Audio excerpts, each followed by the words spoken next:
So here's the thing.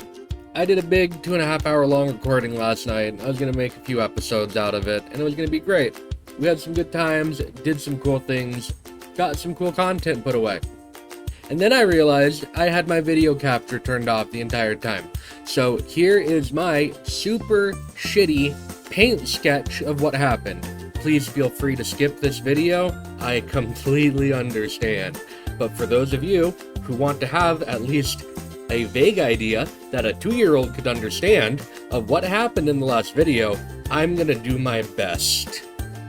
So we have our guy. Yeah, we left off at Gizmo's train yard last time. We got our eye patch right there. Yeah, we're oh, this is awful. We're ready to go. And then I realized with my big dumb brain that in the last video we missed a breakable wall. We could tell it was a breakable wall because it had yellow paint and tape all over it and rebar, and we had the bonk fist, so there was really no reason that we could not have gone there and just slapped it down right there, except for I'm dumb and missed it. So we went and did that. We got some loot out of it. It was okay. After doing all of that, we went to Gizmo's yard. Now, Gizmo, if you remember, he had a really big round head, a little yellow body. He kind of had some googly eyes going on. We met him in the tutorial last time, during one of the previous videos. He helped us upcycle, as they call it. So we went and we knocked on Gizmo's front door with a rocket. Yes, it was a big yellow rocket. We shot off into the sky on it. It had fire, explosions, a snarky narrator. It was super great. We went and did that, alright? Now, let me clear the slate here. I have no idea how to do this. After we did that, we learned about epoxia zones and other biohazard zones. And the epoxia zone specifically, you know, there's this thing we need called oxygen. It doesn't have any of it. No oxygen. We couldn't go in there at the moment. We didn't have what we needed to. So we turned around and just started exploring. If the Gizmo's yard is, let's see. Let's say here's the chunk of map we were in. If Gizmo's train yard was right here, well, we took ourselves, our little fuzzy purple behind, and we went up and around, and we had a waypoint. We had an objective. There was the fort that we needed to take right there. But we didn't do that. We decided to go up and around and all the way over and around and come back around and eventually come back to the fort. Okay? But while we were doing that, we had a small encounter right here. We were minding our own business, and a rock attacked us. Yes, a rock. A grassy rock. It had a face kind of like this, and some eyeballs going on, and it had a long green body.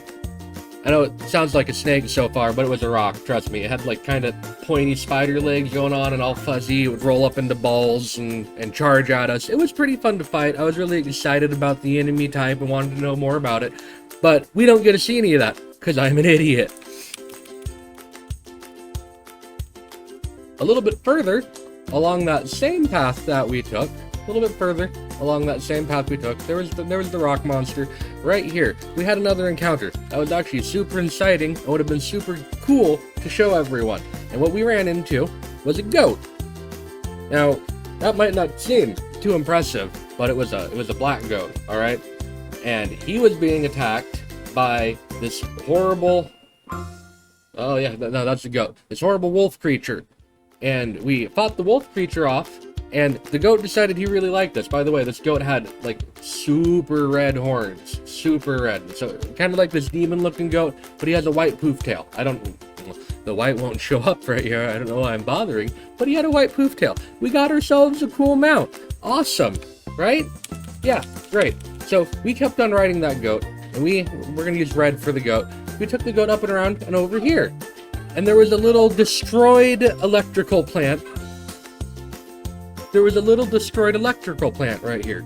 And inside of this plant, there was some monsters. They kind of looked like nightmare fuel Mike Wazowski. We'll probably run into them more. This is a extremely accurate rendition of what they looked like. They had horrible chompy teeth. It was great. But we ran into something familiar there as well. And what we ran into was another breakable wall. And I was super excited. I was like, I saw this breakable wall on time. We went to do it. So we took our bonk fist. Remember the big bonky thing? We took our bonk fist and we tried to hit the wall with it, and it bounced off. Did not work. We needed to upgrade our bonk fist. We actually got a quest to upgrade our bonk fist, and we went and did that. Now, in the process of upgrading our bonk fist, our bonk fist, clonk fist, we had to go to a electrical out station, a zap station, as they called it. And the clever rodent upgrading our bonk fist was like, yeah, here's all you gotta do is grab this hunk of metal. Here's our dude. Grab this hunk of metal. Just hold this hunk of metal and turn the station on so it gets zapped, by electricity. I'm trying to grab different colors here and it's not working. I'm terribly sorry. So we go and electrocute ourselves approximately 37 times to charge up this piece of metal. And then this Joker,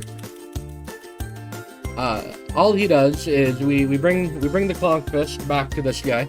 And what he does is he takes our clonk fist. Here's our clonk fist, yeah. He takes it, and we have a really red-hot piece of metal, and he just kind of craps it right there. So now we have a level 2 clonk fist. I'm feeling good. I'm feeling fun. And we come across the town while we're exploring. And that town has some upgrade stations in it. And I finally figure out how to use those weapon parts that we've been picking up. So I take some of our parts and I put us together a somewhat decent looking firearm. It had a nice drum mag, it had a little compensator on the front of it. So we have a new gun and can now use our dual wield skill. So with our upgraded clonk fist and our new weaponry on hand, we wandered over to a new encounter. This new encounter had a Fluffy Hulk in it. It wasn't called a Fluffy Hulk, but it was that same type of enemy. If you remember, it's the horrible demon lizard. It looked roughly like this. Let me draw it really quick. Had a big old long tail. It had big slashy feet. Except for this one. This one, instead of spitting fire, because the last one spit fire, right? No, instead of spitting fire, it was spitting, radioactive gobbledygook. And for whatever reason, it had, floppy green pajamas on. It was wearing pajamas. It was wearing pajamas. So we went to go fight that, and it was all fun and good. It was all fun and good. We had our new weapons. It was we had our character. We had our new weapons. I don't know why his head. I know why his head is getting more and more distorted every time. It's because I'm horribly distraught about everything. We had our new guns. We were dual wielding guns. We got some new moves. It looked really fun. It was really cool. We got the absolute trash beat out of us about 37 different times. Oh, also along this way, we did stop by and capture that fort. In the process of capturing that fort, we got ourselves a nice little boomerang from Toasted Plug. It kind of looks something like that. You'll see it in future videos. Anyway, when the next video picks up, I'm probably still going to be trying to fight that pajama-wearing bastard that was beating the crap out of me in the last video. So I really hope you do join me. I'm terribly sorry about the loss of footage, and I will do my best to never do this again. Thank you so much for stopping by.